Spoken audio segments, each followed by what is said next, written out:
a ir empezando porque si no nos gana la hora. Entonces, bueno, soy Rodolfo Bejarano de Latindad, del área Nueva Arquitectura Financiera. Vamos a iniciar rápidamente con este panel. Yo quiero presentar a Matthew Martin, quien ya está conectado con nosotros. Hola, Matthew. Y yo tengo un par de preguntas para ti, Matthew, para que empieces con tus comentarios.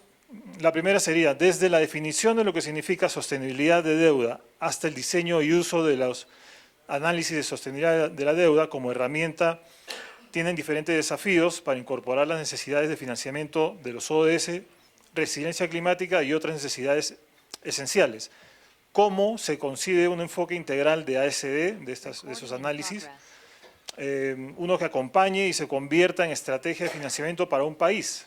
Otra pregunta es cómo integrar los ODS, los Objetivos de Desarrollo Sostenibles y el clima, y también quién o quiénes deberían realizar estos análisis. ¿Podrían realizarse fuera del Fondo Monetario o desde los propios países u otros espacios?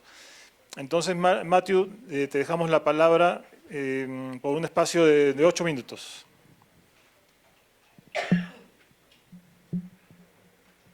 Thank you very much, Rodolfo. The floor is yours, Matthew. With you in Quito, it would be lovely to be there and hear more about what all of you are thinking in Latin America about the Sorry, current crisis. I think we have some problems with the audio, Matthew. Is it okay?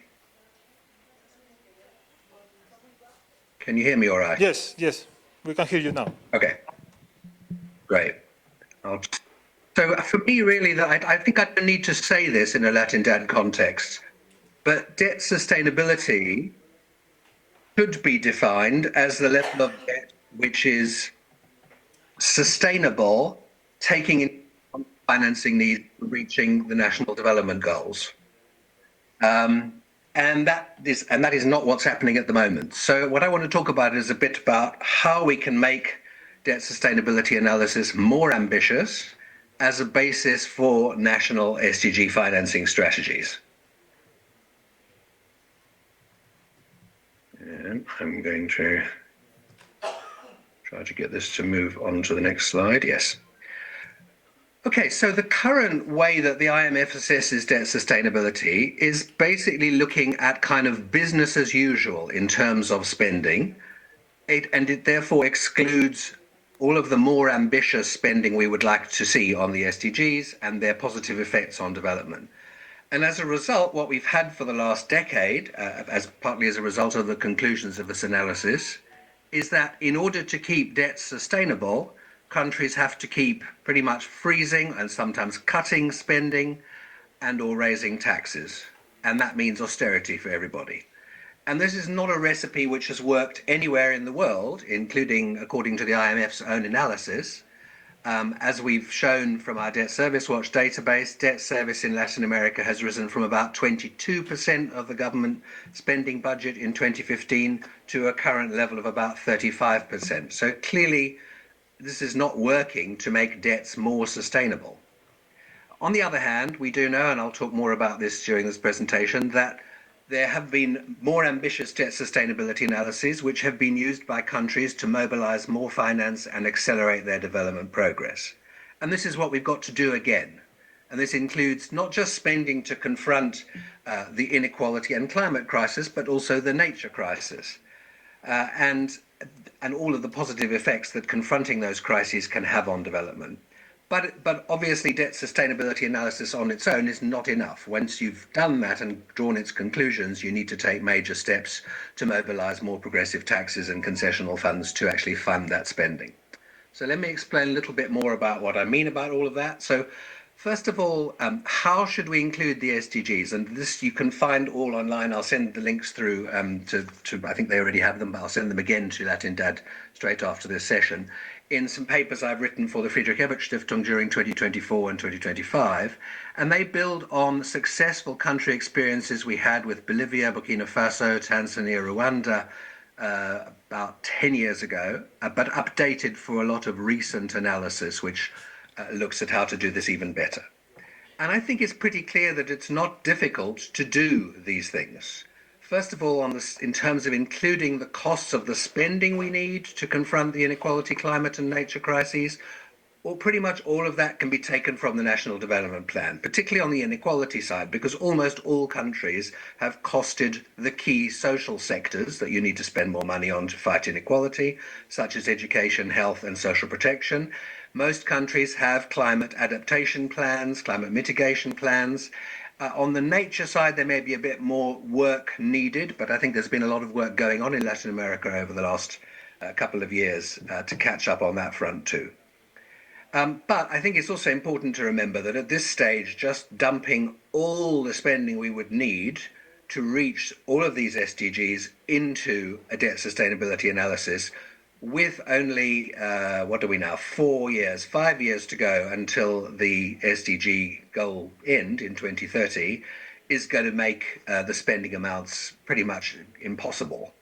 And therefore, there will need to be a process within that of choosing key priorities for spending, which needs to be led not just by the government, but by the citizens in each country. And then secondly, on the multiplier side, what do I mean by that is it's vital to show that this higher spending can be made affordable. And the way to do that is to include its effects on accelerating national development. If you don't include that, you just end up concluding, which has been the case so far for all the times when the IMF has analysed climate spending without looking at the positive effects of the climate spending, then you just have the conclusion that you will have to borrow more to pay for that spending, and therefore you'll have less debt sustainability and more austerity on the other spending to try to offset that cost. But luckily, in a huge amount of literature worldwide and lots of case study evidence and all sorts of evidence across the world, there is a widespread evidence of very big positive multiplier effects of the spending, especially on the GDP, but also on budget revenue, which is the crucial thing for repaying the debt service. And those come in two ways. They come directly via the key types of spending. So when you spend more on education or health or social protection, that tends to lead to faster growth than if you spend the same amount of money on big infrastructure and other things that governments traditionally spend money on. But also indirectly, because there's a lot of evidence out there now that if you cut inequality, if you reduce loss and damage to climate through climate and to nature, then you have indirect positive effects also on both GDP and budget revenue. So there's a lot of evidence that you will get more resources to be able to repay your debt as a result of spending in these areas than you would if you spent in other areas. And of course, it's one of the things that people haven't really done so far is to put all of those together, because I think particularly this was a strong message that came also out of Belém last week. We need to be looking at integrating all of these different issues, inequality, climate, nature, together so that we have the combined effects of a just green transition in every country. And obviously there are also non-spending policies which contribute to reducing inequality and to fighting the climate and nature crises, which we need to include in as well. So there's much more detail on all of those, on the scales of the multipliers, on what that would mean for debt sustainability and so on in the papers that I spoke about for FES. Then how do you go beyond that, was your second question, to use them for financing strategies? Well, a key aspect of the more ambitious DSA should be to identify the potential financing sources for this extra spending. And even if you include the positive development effects of the spending, you will still need to focus on maximizing what I would call sustainable financing. Obviously, in a relatively volatile world at the moment, particularly talking to you from a country where we've managed to halve our aid budget as a percentage of GNI in the last 5 years, which is not a very positive development for having sustainable financing sources. I would say that the most sustainable in terms of long-term predictable financing sources are progressive tax revenue, which I'm sure you're talking about elsewhere in this conference. And it's another strong issue which Latindad conducts campaigns about. And I probably don't need to remind you that Latin America is lagging other regions of the world, particularly given its income level, by having an average of only 17% of budget revenue compared to GDP. And that needs to be done by taxing wealthy individuals and large corporations, by cutting out their tax exemptions, tax holidays, and so on. Also, maximizing cheaper global funds or external funds such as MDB loans and grants, special drawing rights from the IMF, and taking strong measures to cut bond costs, both in international markets and in domestic markets. And where possible, and particularly where it's necessary, using debt reduction and cancellation to create more fiscal space for the spending. And then the final question which was asked was, who should be doing the DSAs? Is this some kind of technical thing which needs to be confined largely to the IMF, or can other people do them as well? And my answer is, absolutely, the country should be doing debt sustainability analysis for themselves. All countries should be doing their own DSAs. In some cases, they may not have the technical capacity initially, and they might need some capacity building support, but in most cases, they will have the capacity to do it. But it's important that it's not just the government. This should be a participatory process involving all stakeholders so as to define the national spending priorities, the national policy changes that are needed to make this all a sustainable process. It does look, but at the same time, it's important that there's some space allowed in the international system for these national analyses to be accepted as a basis for discussion. And it does look as though the IMF may, I'm not going to commit to that firmly because they seem to be slightly changing their mind all the time, may open up some space for this to happen in their current review of the debt sustainability frameworks by including what they call an ambitious scenario module, which allows you to put in whatever types of spending you want to accelerate and do more of into the DSA. What's less clear to me is whether they're going to also put in the stuff about the multipliers, which is, as I already said, essential to make it clear that you can actually finance this extra spending. And obviously it's very important when you're doing all of these DSAs in countries that you have credible assumptions, realistic assumptions on where you're going to get the money from, but above all on the spending levels and the multipliers, so that you can then convince, if you've got programs with the IMF and the World Bank, that convince them that those are sustainable results. And obviously you want to convince to some degree, if you're borrowing from them, the financial markets, that those are sustainable results as well. And then finally, the final sort of lesson from doing this in the past is that this has taken quite a big political process as well, because if you really want to bring along above all your citizens, but also where necessary the international community, you need to have, and this is what we did with countries in the past, some kind of compact between the country and the international community to have spending which is accountable to citizens, and therefore you can be sure that it's going to produce the right results, those results, the accountability for those, and the provision of financing, both the international financing, for which the providers may demand certain results, but also above all, the financing nationally. It's going to be very difficult to raise more progressive taxation from even the wealthier citizens and the large corporations if they're not convinced that it's going to produce more results for the country. And beyond that, I don't need to say as well that if governments, this is not just something that governments can do on their own at a national level. If we don't have the global systemic reforms, which Latindad is constantly fighting for more progressive taxes and for more concessional funds, for more debt cancellation, then this is going to be a very difficult thing to do. But it is definitely doable, and countries should be doing it for themselves right now. Thank you very much. Thank you, Matthew. Muchas gracias. Olvidé mencionar que Matthew es del DFI, Development Finance Institution, y está conectado con nosotros desde el Reino Unido. Bien, pasamos entonces con Sharda Ganga. Ella viene de Proyecta, de Surinam.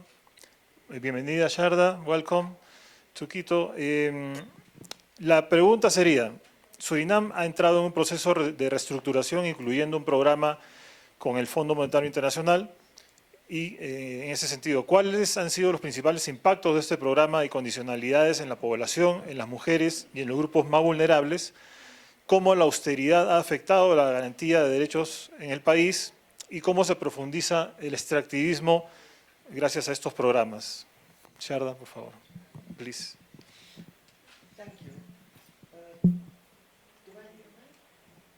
Yes, thank you. Thank you for having me. Yesterday, I'll read because I actually speak Dutch. So yesterday it was the 50th anniversary of Suriname's independence from the Netherlands. And I was here. And I'm saying this because it's a mark, it's an indication of how much we value what we can learn from this conference and our partnership with Latinda, that I'm here and was not home for the celebrations. So being part of this movement is how I celebrate my contribution to our independence. So thank you for having me. Before I answer the question specifically, I'll do a quick flashback for those who are not familiar with our recent debt history. And I'll talk about the effects like you asked. But at the end, I also want to have a quick look at how the debt sustainability analysis are not measuring reality, actually, but they rather operate in a sanitized, mythical, abstract universe. Those are my words. So first, the good news. At the end of last year, it looked like Suriname was slowly getting out of one of the most severe debt crises in our history, and we had come a long way in 4 years. Public debt had risen to unsustainable levels by the elections of 2020, driven by years of commodity volatility, a government that did not let that loss of income stand in the way of their spending spree, their show projects, and their corruption. In December 2021, the then new government entered into an IMF extended fund facility, and as per the IMF's usual recipe, we had a fiscal consolidation, the restructuring of external debt, the reform of state-owned enterprises, the introduction of VAT, and of course, the cutting back of subsidies for basic services such as water, electricity, gasoline, and all of that, of course, for macroeconomic stability. In short, we went through an austerity program. This has had a deep impact on the lives of people in Suriname. Healthcare has collapsed, really collapsed. There's no medicine to be found. Operating rooms are empty because we don't have nurses anymore. The nurses all went out of the country in search for better jobs. They went to the Netherlands. Teachers are leaving, so there's everything kind of collapsed. The cost of living skyrocketed. Inflation reached more than 50% in 2022, and food inflation exceeded 60% per month for several months. And to give you, I just thought of this this morning, to give you a very personal example, I write columns for the newspaper. When I started writing these columns 15 years ago, I was paid the equivalent of 10 US cents per word, right? Now I'm being paid less than 1 cent. No, less than half a dollar cent. So, and still I write. I'm crazy, I don't know. Still I write. We all know that austerity measures magnify existing inequalities. The so-called neutral macroeconomic prescriptions, like the VAT expansion, subsidy removal, fiscal rules, had unequal gendered effects on women, unequal gendered effects as women are overrepresented in Suriname in public service jobs, in informal vending, and of course, as everywhere else, in unpaid care work. Indigenous and maroon women in Suriname in the interior were disproportionately excluded from compensation schemes due to weak civil registries. Most of them are not registered. Digital barriers, because somebody in the government decided that they should give cards and go to the bank, but there are no banks in the interior. The phones don't work, so anyway. And geographic isolation. Women fill the gaps with unpaid labor, with cooking, caregiving, and informal hustling. Effectively, women subsidized the adjustment program. Indigenous and maroon communities in the interior have faced a combination of high prices, long travel distances to basic services, Sometimes they have to travel a day and a half to go to see a doctor. And climate-related shocks such as prolonged drought and reduced river levels, because you can only go to the villages by boat. If there's no rain, the water drops and you can't move out of your village, or you have to pay more gasoline because the boat takes more gasoline. But the gasoline prices became tenfold more. So anyway, because social programs have lower coverage in these areas, households have been less able to offset rising living costs. People with disabilities, older persons, and informal workers also faced incredible challenges. Social assistance programs delivery still requires in-person registration or documentation for many individuals that they cannot provide. You have to pay a taxi, and the taxi costs 100 Suriname dollars to go get the check of 300 Surinamese dollars. And then you go back home and you pay another $100. So then you have left 100 to live for a month. So anyway, crazy things. The program, pension levels have not kept pace with inflation, reducing purchasing power among older adults. The program compromised the state's ability to realize economic and social rights, especially in areas where services already are under-resourced, such as water and sanitation, rural health services and social protection, and the most vulnerable populations experience the sharpest deterioration as everywhere in the world.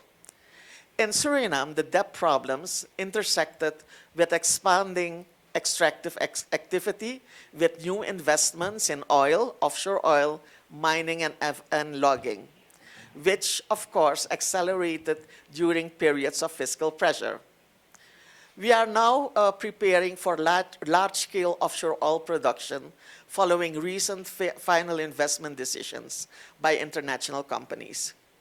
Artisanal and industrial gold mining have expanded in the interior where the Maroons and indigenous people live, contributing to rising deforestation and mercury exposure.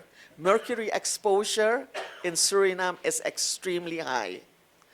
It affected and it still affects the food source of the indigenous people. But whole rivers, you cannot catch fish anymore in two of the main rivers because the fish are poisoned. So it's a whole cascade of effects. These trends have direct implications for indigenous and Maroon communities whose lands and rivers are affected by mining and related environmental changes.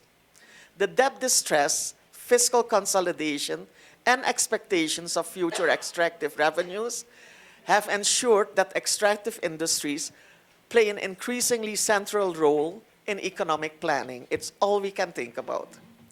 By late 2024, Suriname had completed the IMF arrangement after implementing major corrective measures and concluding a complex restructuring with its bondholders. And that's a case study in itself. I won't get into that today. Macroeconomic indicators stabilized, inflation moderated, reserves strengthened, and fiscal balances improved. But the underlying political economy constraints remain. Fiscal sustainability is still fragile because it depends on institutions that have not yet been fundamentally strengthened. And I'll talk a bit now about the failing of the debt sustainability analysis in this context. Just to give you a few examples, the IMF underestimated how vulnerable commodity prices are. And they systematically overestimated the income from commodities such as gold and oil. For example, in their staff report of 2021, they predicted an economic growth of 2% for 2022, when in fact, we had a negative growth of almost 3%. They acknowledged weak public financial management and loss-making state-owned enterprises as a key risk. but they still made optimistic projections about consolidation and debt restructuring because they are blind to how these things are interconnected with political forces. They think everything is just sanitized and you can take the politics out of it. Adjustment measures were deemed sustainable in the analysis, even as subsidy removals increased extreme poverty and social budgets were cut and social protection lacked severe inflation. The funniest thing of all, the funniest thing of all was that the analysis took into account when the revenues from the offshore oil would come, and they were mistaken by 2 years because the final investment decision was postponed. Now, in 2025, we have a new administration, and the IMF has let it known, have let them know that they are here to help, as always. The IMF is very concerned that so much of the progress that was made through so much suffering and sacrifice by the Surinamese public in the last 4 years was voided in this election year. They didn't know, who knew that political parties who are in charge of the purse strings would spend money like crazy to stay in power when they know that there's all money coming in the next 3 years? Who knew that election organizations cost so much money? So last week, at the end of the Article 4 dialogue, they asked Suriname in their staff report to stay the course, to cut back even more on subsidies, and look for money elsewhere to spend on social programs, all of course while still repaying debt and ensuring that all is well with the fiscal side of things. Thank you. Thank you, Sharda. Muchas gracias. Bueno, pasamos rápidamente entonces con Oscar Cabrera, de Fundación por el Desarrollo de Centroamérica, FUDECEN, de El Salvador. Y la pregunta para Oscar es, bueno, FUDECEN ha realizado diversas investigaciones sobre el impacto que tiene la deuda en El Salvador, especialmente, y desde esa experiencia, ¿cuáles serían las principales propuestas que se plantean para alcanzar una sostenibilidad en el largo plazo? Oscar. Vale. Bueno, primero que todo, pues agradecer a Latindad por nuestra participación. Y quizás yo empezaría con ciertos preceptos que son fundamentales. Para nosotros, dentro de nuestras líneas de investigación, el déficit del sector público no financiero es el superávit del sector privado. La deuda del sector público no financiero es la riqueza del sector privado. Y esto es importante porque si evaluamos la macroeconomía solo a partir de flujos y no de stock, los resultados que vamos a tener son totalmente erróneos. Mi experiencia por 5 años como gobernador ante el Fondo Monetario nos dio grandes lecciones que incorporamos en FUDECEN. Por un lado, hay que tener una masa crítica de investigadoras e investigadores que cuestionen cada uno de los elementos que presenta la misión del Fondo Monetario. Uno de ellos es cuando se mide la sostenibilidad fiscal de un país, por un lado no incorporan el pago de intereses de la deuda, pero el pago de intereses de la deuda dentro de la función consumo de un modelo stock flujo significa que la propensión media a consumir no solo es el resultado del ingreso nacional, sino también de esa riqueza que incorpora el pago de los intereses. Segundo lugar, el denominador con el que el Fondo Monetario calcula la sostenibilidad de la deuda y que lleva a impactos en austeridad fiscal draconiana, hay que cuestionarla. En el caso de los países centroamericanos, las remesas representan un gran flujo y que se agrega no en el Producto Interno Bruto, sino en el ingreso nacional disponible bruto. Para poner un ejemplo, el ingreso nacional disponible bruto del año pasado fue 42.000 millones de dólares y el PIB apenas anduvo por 35 mil millones de dólares. ¿Esto qué significa? Que cuando la misión del fondo calcula el ajuste fiscal, pues obviamente le sale un ajuste fiscal del 3.5, cuando se incorporara la renta nacional disponible sería solo del 1.5%. Creo que estos elementos son importantes de no dejarlos de lado, aparte de las otras medidas que la nueva literatura está incorporando, como es los impactos del cambio climático. En el caso de El Salvador, representan casi 13 puntos del Producto Interno Bruto los impactos del cambio climático. Y por otro lado, creo pues conveniente, tener medidas y estudios de multiplicadores fiscales plausibles.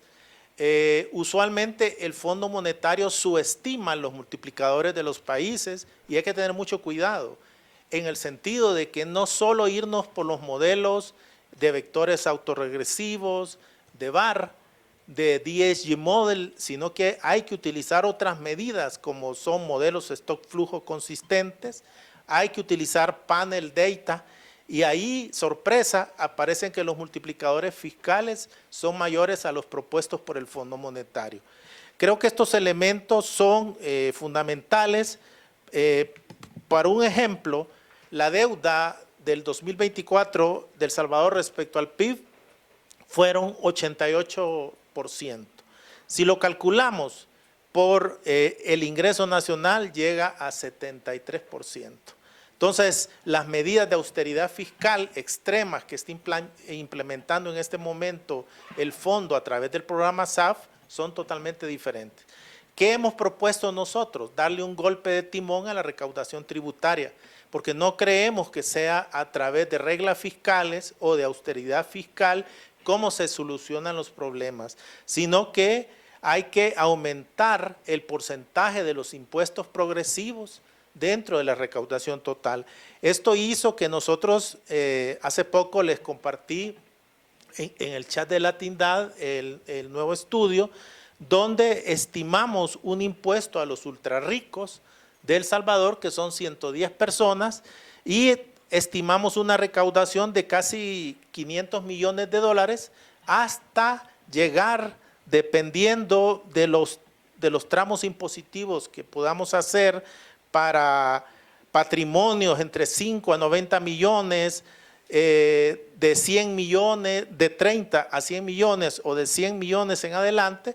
Así la recaudación tributaria puede llegar hasta 1.430 millones. Ahora, esto depende también de las élites que, a diferencia de las ONGs, no tenemos ejércitos de abogados que están en el Congreso de la República o las asambleas día a día viendo qué proyecto de ley viene y lo estudian, lo analizan.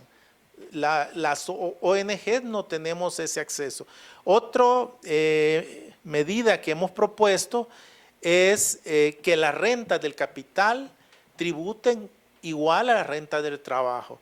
Y por otro lado, El Salvador es el país con mayores pérdidas fiscales en América Latina, según Tax Justice Network.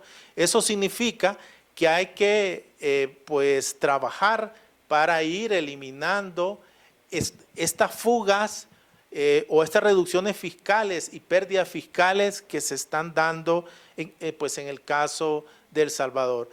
Además, nosotros estimamos impuestos a las emisiones de CO2.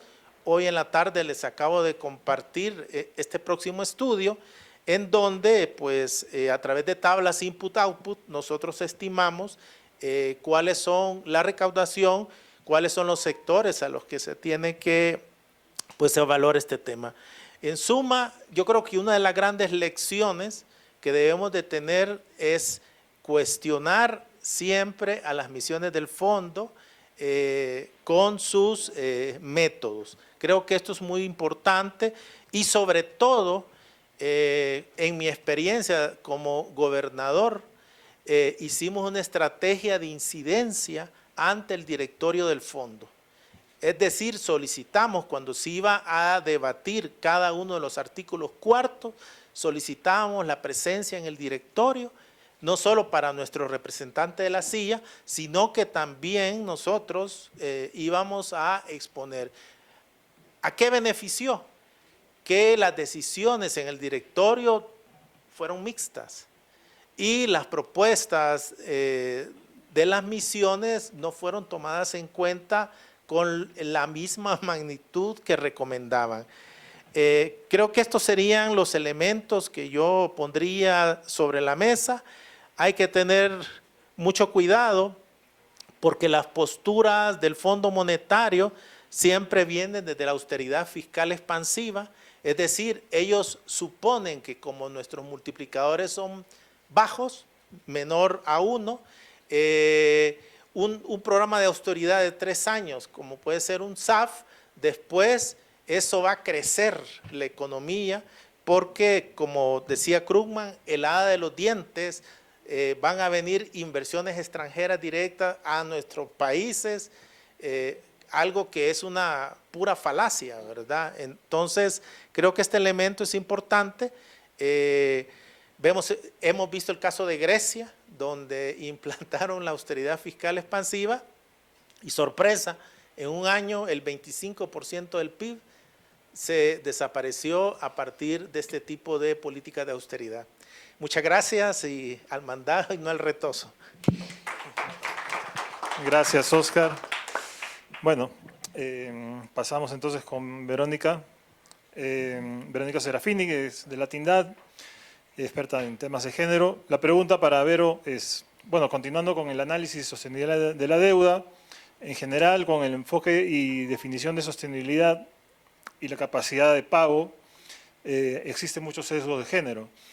¿Y qué nos podrías comentar respecto a esto, ¿no? ¿Cuáles son esos sesgos y qué se propone para incorporar un enfoque de género y derechos en las ASD y en otros instrumentos relacionados con las reglas fiscales? Bueno, muchas gracias. Yo voy en algún punto ir retomando algunos temas que se han desarrollado, pero en primer lugar me gustaría señalar que desde lo que estamos trabajando, desde una política fiscal feminista, vemos la deuda como parte de un sistema mayor. Así como hay un sistema tributario, la deuda también es un sistema que incluye instrumentos como el análisis de sostenibilidad de la deuda y las reglas fiscales. Estas reglas fiscales de las que estamos hablando están en todos nuestros países, generalmente en las llamadas leyes de responsabilidad fiscal, que no solamente tienen reglas fiscales, es decir, hasta cuánto endeudarse, hasta cuánto se puede gastar, o que en la mayoría de nuestros países la austeridad está en esta ley, está definida en esa ley. Y estas leyes también tienen, y ahí entra un punto que no vamos a tratar en esta mesa, pero que me gustaría dejar picando aquí la pelota, incluye al sector privado, porque incluye, por ejemplo, los consejos fiscales. En los países donde hay consejos fiscales, fíjense la conformación del consejo fiscal por parte del sector privado y el perfil de esas personas, y vamos a entender también cómo se da esa incidencia también en los ministerios de Economía y Finanzas. Pero también hay otro actor importante que son las agencias de calificación crediticia, que tienen mucho impacto. En la pandemia, las agencias de calificación crediticia le bajaron el nivel a varios países de América Latina por su vulnerabilidad económica ante la pandemia, y eso hizo que esos países, cuando tuvieron que tomar deuda, para la pandemia, para el sistema de salud, tomaron deuda más cara. Entonces no son agentes económicos neutros dentro del manejo de la deuda. Para no repetir lo que señalaron sobre el análisis de sostenibilidad de la deuda, la principal ecuación del análisis de sostenibilidad de la deuda es deuda con respecto al PIB.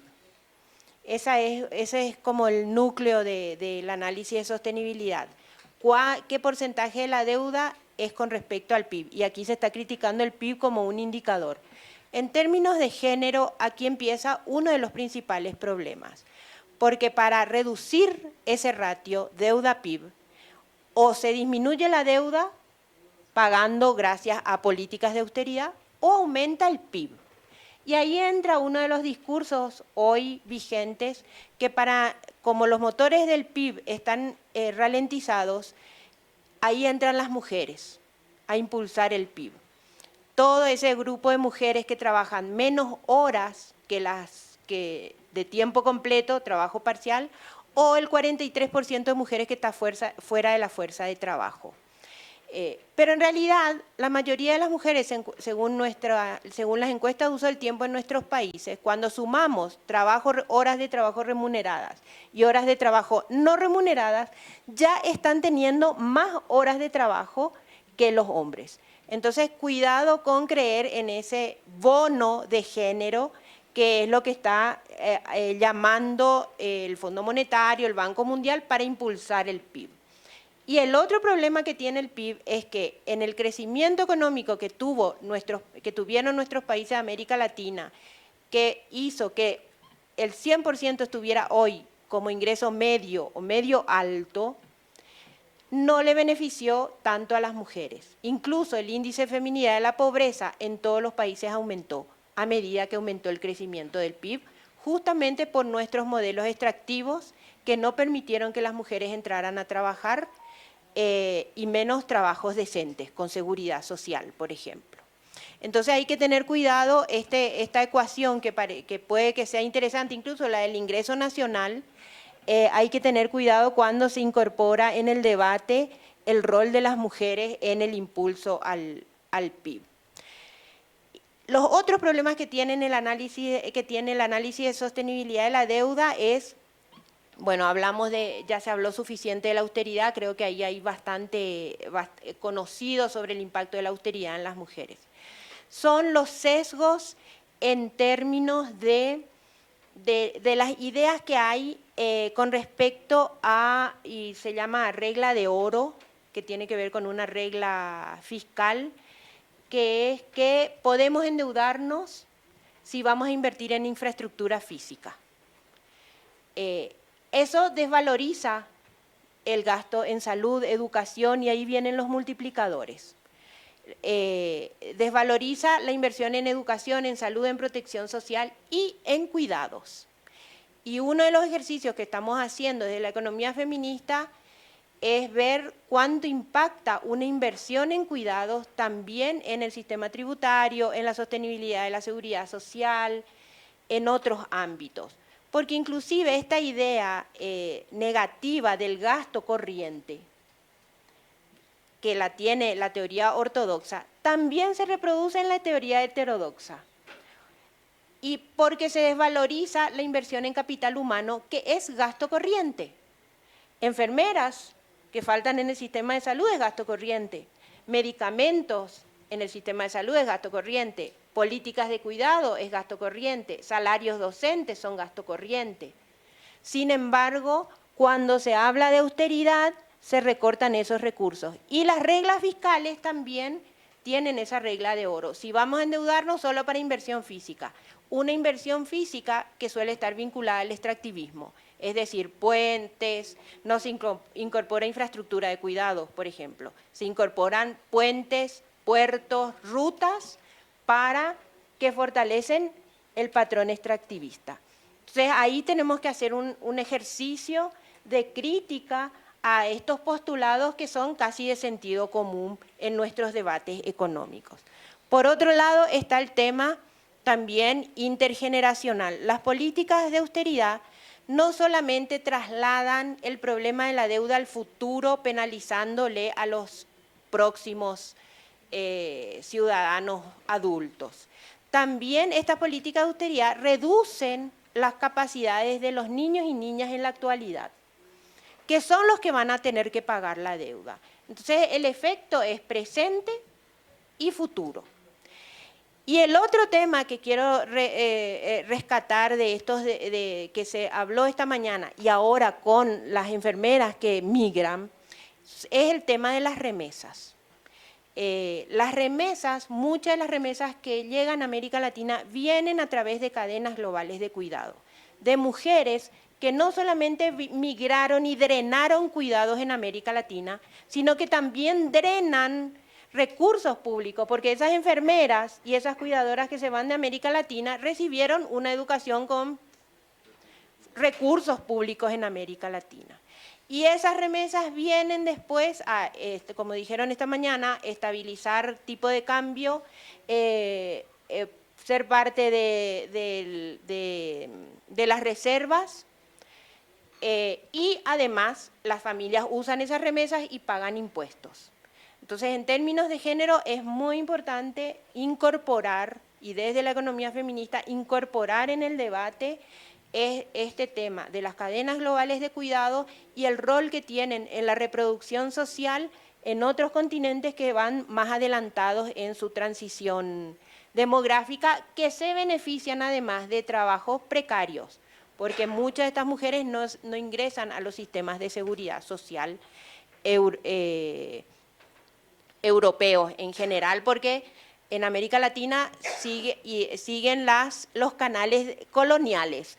Las mujeres de Surinam se fueron a Países Bajos, las mujeres de Paraguay y de otros países se fueron a España o a Italia. Entonces, siguen estos canales coloniales.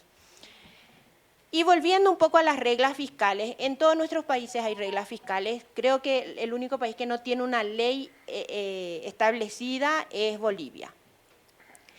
Las reglas fiscales pueden decir que se necesita que no se puede aumentar el déficit hasta tanto por ciento, que no se pueden gastar hasta tanto por ciento, que no se puede tener una deuda hasta tanto por ciento, pero también puede haber una regla fiscal que diga que se pueden aumentar los impuestos cuando haya una crisis.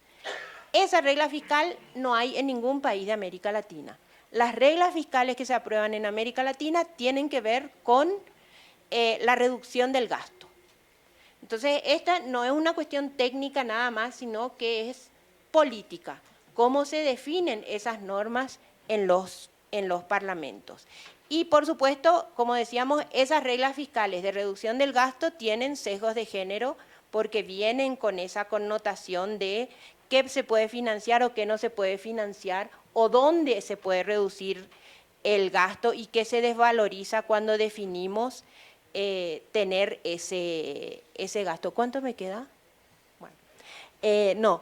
Entonces, como cierre, me gustaría señalar que como ciudadanos, ciudadanas y gente que estamos en estos temas, es importante que conozcamos estos instrumentos que definen al final la política fiscal y que no es una cuestión técnica, no es una fórmula deuda, el ratio deuda-PIB, sino que detrás de eso hay normas, hay concepciones teóricas que ya son parte del sentido común. ¿Quién podría decir, inclusive en los ámbitos más progresistas de América Latina, que la inversión física no es productiva?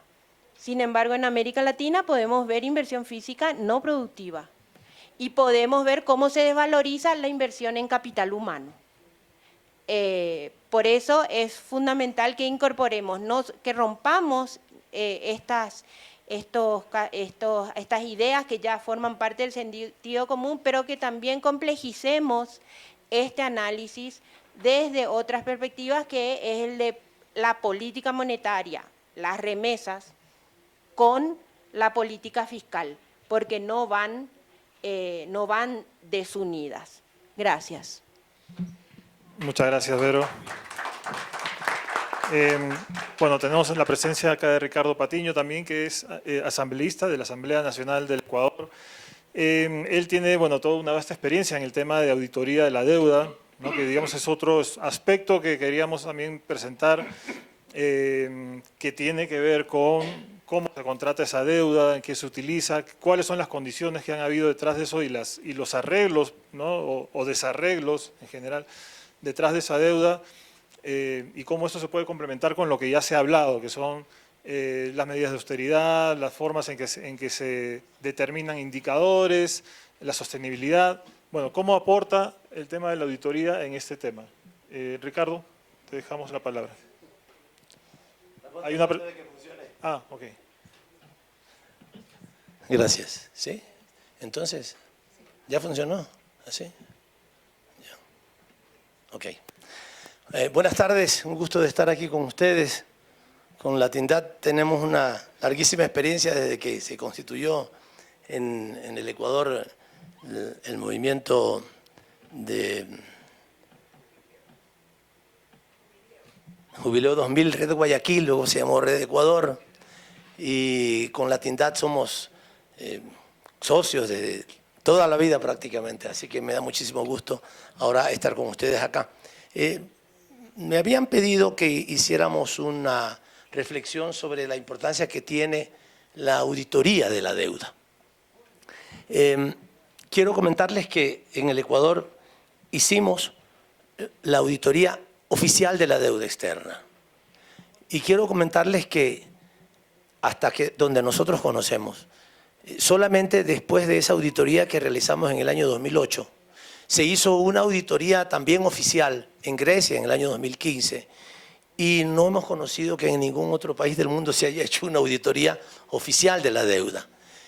Nos parece muy importante recordar este tema porque en el caso del Ecuador fue muy útil para lograr cambios fundamentales en el manejo de las finanzas públicas y también fue una reivindicación muy importante para un país que había sufrido la etapa neoliberal, una etapa neoliberal que había sido, digamos, constituida básicamente por el control, el dominio del sistema financiero respecto al aparato del Estado. Los ministros de Finanzas, los presidentes de la Junta Monetaria, del Banco Central, eran siempre representantes de la banca. Y cuando estaban en el poder, lo que hacían era representar los intereses de la banca. Y hacían renegociaciones de deuda. Bueno, primero contrataban deuda, hacían renegociaciones de deuda y siempre para beneficio de ellos como grupo económico y además en connivencia, en acuerdo con la banca internacional. Tal vez me tengo que levantar porque si no, no puedo hacerlo. Los problemas de la deuda en el Ecuador se fueron produciendo desde la década de los 70 fundamentalmente. Comienzan créditos con la banca privada internacional, fue la época del boom del endeudamiento de América Latina. No voy a dar los antecedentes históricos, pero hubo realidades que tienen que ver con el sistema financiero internacional, una reducción en la tasa de interés, una apertura, casi que venían con maletines para entregar préstamos a nuestros países, particularmente países que además tenían recursos naturales tan importantes como el Ecuador, que con el aumento del precio del petróleo se veía como un país que podía hacerse cargo de créditos. Comienzan estos temas. En el 79 suben las tasas de interés del 6% al 20%, se produce inmediatamente después eso, la crisis de la deuda en México y se provoca también una reacción del sistema financiero internacional contra los países de América Latina. La crisis de la deuda se manifiesta claramente en el 83 y 84 en nuestro país.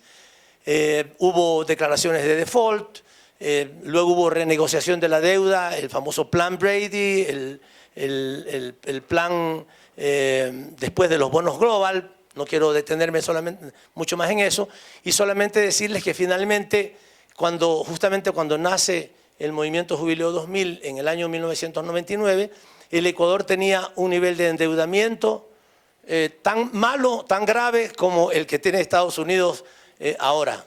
No era incluso tan grave porque nosotros solamente debíamos el 99% del PIB en deuda pública.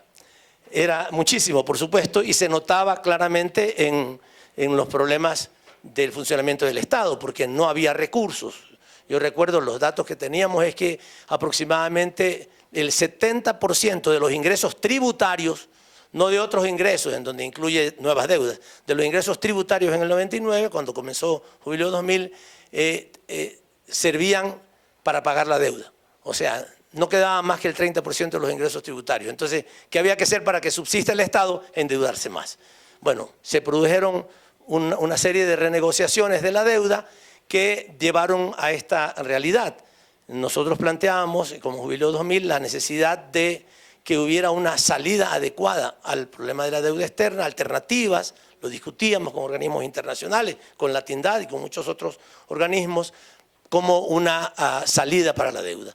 Pero decíamos, entre otras cosas, porque habíamos conocido de la experiencia de Brasil particularmente, de una auditoría social de la deuda externa, una auditoría ciudadana de la deuda, y en algunos otros países, en Argentina también se trabajó en esos temas, en Perú, en algunos países, y nosotros decíamos, bueno, hay que impulsar una auditoría de la deuda de la sociedad, pero sabíamos que esa auditoría de la deuda podría tener pocos efectos finalmente en las políticas públicas. Y insistíamos en que había que hacer una auditoría oficial de la deuda. Cuando llega al gobierno el presidente Rafael Correa, que también era un asiduo asistente a las reuniones y a las discusiones que hacíamos sobre el problema del endeudamiento de nuestro país, se trabaja simultáneamente en dos temas. El tema de una nueva constitución, que ustedes ven aquí al frente, que a propósito de eso quiero decirles que debemos decirlo con mucho orgullo los ecuatorianos, este domingo 16, apenas hace 9 días o 10 días, el pueblo ecuatoriano decidió ratificar su constitución cuando un pedido del presidente Noboa era que se haga una nueva constitución. La nueva constitución, por supuesto, definida como una constitución neoliberal, quitando los derechos que estaban en la constitución del 2008, y acaba de fracasar rotundamente en un intento desesperado por echar abajo la constitución, hacer una nueva constituyente. Y el pueblo ecuatoriano, a pesar de todas las maniobras comunicacionales, le dijo que no, con el 60% de la votación. Eso fue muy importante. Hasta ahora Noboa había estado, digamos, una especie de luna de miel, ganando elecciones, ganando una cierta mayoría en la Asamblea, pero debemos decirles que nos alegra muchísimo que el pueblo ecuatoriano haya tomado conciencia de que que la constitución actual es una constitución que hay que defenderla, y se lo logró finalmente. Bueno, esta constitución es una constitución que establece que no se define el Ecuador como un Estado de derecho. Es muy importante eso. Es como un Estado de derechos y justicia, que es muy distinto. No es un Estado en donde solamente se dice que tiene que haber el derecho, digamos que tienen que haber normas legales que deben cumplirse, sino que es un Estado que defiende los derechos de la ciudadanía. Incluso por primera vez en una constitución en el mundo se establece los derechos para la naturaleza y también muchos otros elementos que no voy a destacar ahora.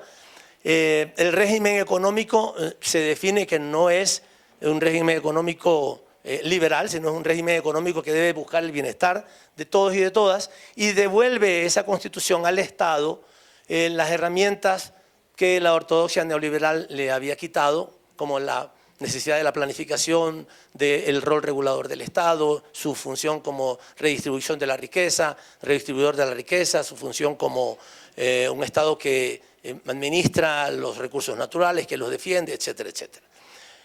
Pero como consecuencia de toda la lucha que se había hecho en nuestro país en los años anteriores, el presidente Rafael Correa decide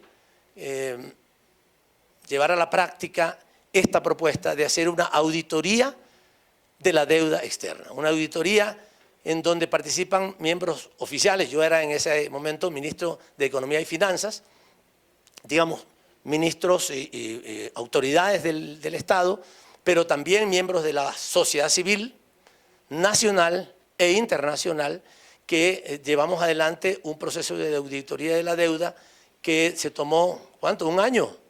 Un año, creo que tomamos un año y un poquito más para tener un resultado que fue tremendamente importante.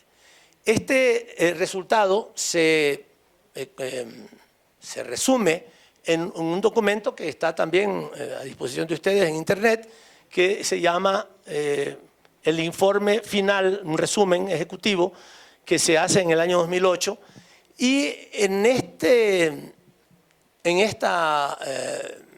trabajo que se realizó, que fue muy exhaustivo, y debo decirles algo, ya como parte de esa comisión, yo fui el presidente de esa comisión de auditoría, teníamos problemas estando nosotros en el gobierno, con los funcionarios del gobierno que no querían darnos información. Ya en algunos ratos teníamos que utilizar procedimientos bastante fuertes de decirle al funcionario: usted tiene que entregar esa información a los miembros de la Comisión de Auditoría de la Deuda, y si no, su puesto está en veremos.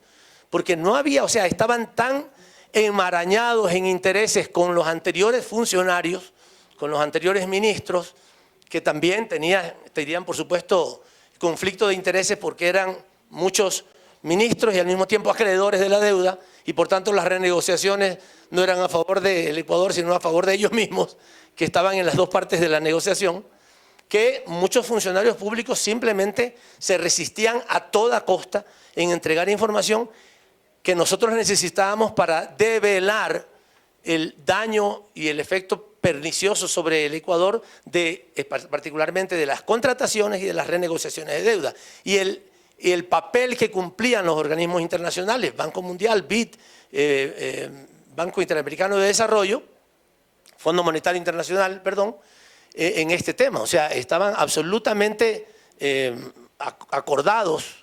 Había un acuerdo entre el sistema financiero, los acreedores internacionales, la banca internacional, que cumplía el rol de facilitador de las renegociaciones para que todas ellas fueran a favor del sistema financiero internacional.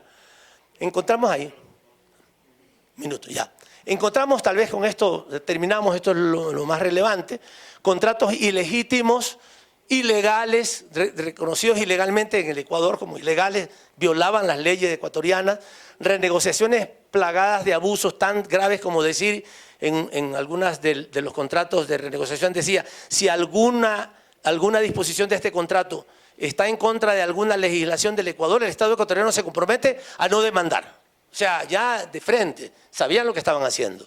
Cláusulas diseñadas para el beneficio exclusivo de los acreedores, capitalización ilegal de intereses, que en nuestro país es un delito, se mantenía el anatocismo, refinanciamientos más costosos que la deuda originaria, eran terribles, conflictos de intereses entre funcionarios públicos y bancos internacionales y demás.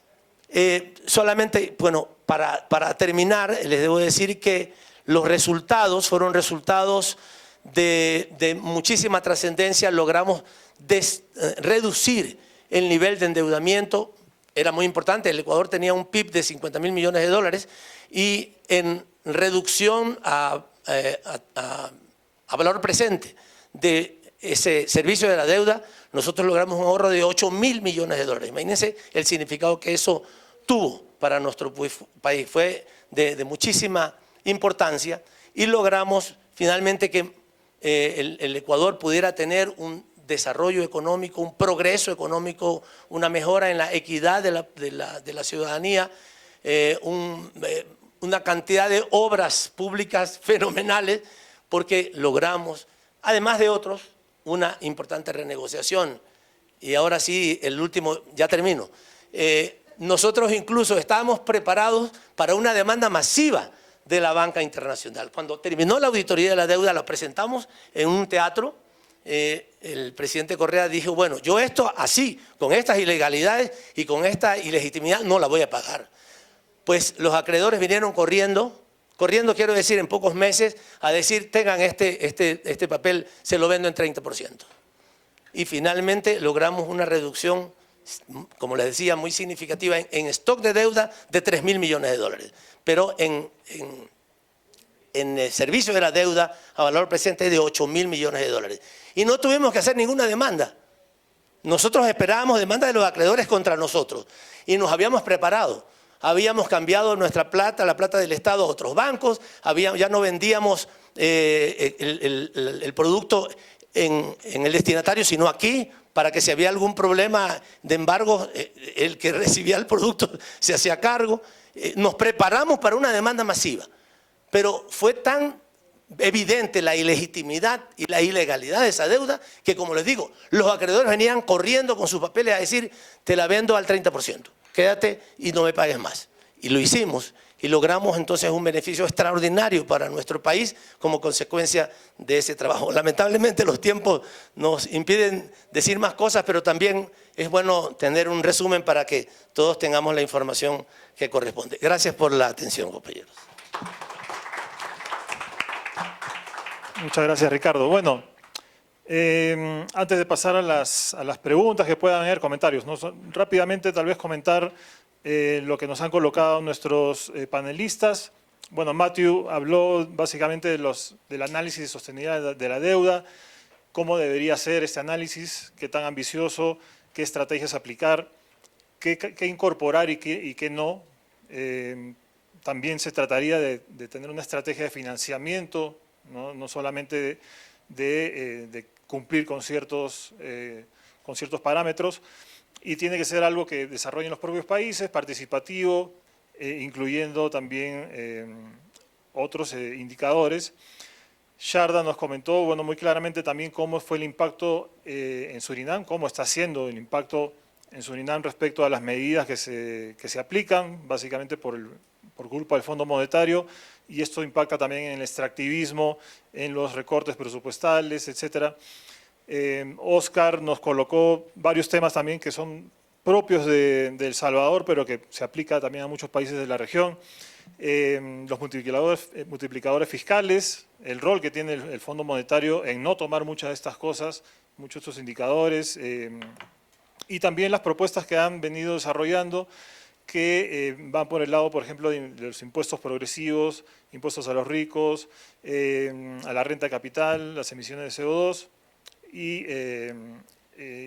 el Fondo Monetario, bueno, con sus políticas cuestionables.